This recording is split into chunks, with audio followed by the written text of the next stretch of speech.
Hello అండి, నా పేరు సౌమ్య. నేను ఆడియాలజిస్ట్ అండ్ స్పీచ్ లాంగ్వేజ్ పెథాలజిస్ట్గా గత 15 సంవత్సరాల నుంచి వర్క్ చేస్తున్నాను. ఈరోజు మనం ఆర్ఐసి బీటీఈ హియరింగ్ ఎయిడ్స్ డిఫరెన్సెస్ తెలుసుకుందాం. ఆర్ఐసి హియరింగ్ ఎయిడ్స్లో రిసీవర్ అనేది చెవి లోపల ఉంటుంది. చెవి లోపల ఉండడం వల్ల యూజువల్లీ రెజోనెన్స్ అంటాము. అది సౌండ్ చెవి లోపలికి వెళ్ళినప్పుడు ఈ ఇయర్ కెనాల్ అనేది సౌండ్ని ఫనలింగ్ చేస్తుంది. ఫనలింగ్ అంటే సౌండ్ని ప్రిసైజ్ చేస్తుంది అనమాట. సో ఈ ఆర్ఐసి హియరింగ్ ఎయిడ్లో రిసీవర్ కూడా చెవి లోపల ఉండడం వల్ల ఆ ఫనలింగ్ రెజొనెన్స్ అడ్వాంటేజ్ మనకి స్పీచ్ క్లారిటీ ఇంప్రూవ్ చేయడానికి చాలా హెల్ప్ చేస్తుంది. సో అందుకే ఆర్ఐసి hearing aid specifically speech clarity issues ఉన్నవాళ్ళు, అంటే బయట నాయిసెస్ అన్నీ హియరింగ్ ఎయిడ్ లేకపోయినా వినిపిస్తాయి, స్పీచ్ మాత్రం అర్థం కాదు, మాట క్లారిటీ ఉండదు అంటే అలాంటి వాళ్ళకి స్పెసిఫిక్గా ఆర్ఐసి హియరింగ్ ఎయిడ్స్ రికమెండ్ చేస్తామన్నమాట. బీటీఈ హియరింగ్ ఎయిడ్స్లో రిసీవర్ చెవి వెనకాల ఉంటుంది. చెవి వెనకాల ఉండి ఆ సౌండ్ ఒక ట్యూబ్ ద్వారా మీ చెవిలోకి వెళ్తుంది. సో మీకు కొంచెం అన్యాచురల్ సౌండ్ రావచ్చు.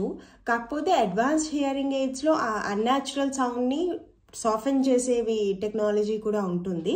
బట్ బీటీఈ హియరింగ్ ఎయిడ్స్లో మీకు ట్యూబ్ త్రూ వెళ్ళడం వల్ల speech clarity compare to ఆర్ఐసి hearing AIDS కొంచెం డిఫరెన్స్ ఉండొచ్చు. అండ్ ఆర్ఐసి హియరింగ్ ఎయిడ్స్ మనము 40 to 60 dB లాస్ లేకపోతే 70 dB హియరింగ్ లాస్ వరకు క్లియర్గా మనం వాడుకోవచ్చు. వేరాస్ బీటీఈ హియరింగ్ ఎయిడ్స్ ఎలాంటి హియరింగ్ లాస్ ఉన్నా, ఎంత హై హియరింగ్ లాస్ ఉన్నా కూడా మనం బీటీఈ హియరింగ్ ఎయిడ్స్ వాడుకోవచ్చు.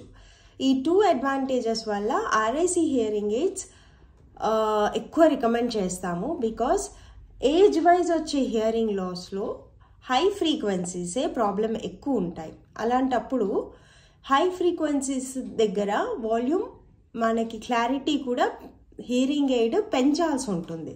సో ఆర్ఐసి హియరింగ్ ఎయిడ్స్ అయితే ఈ వర్క్ ఈజీగా చేస్తుంది.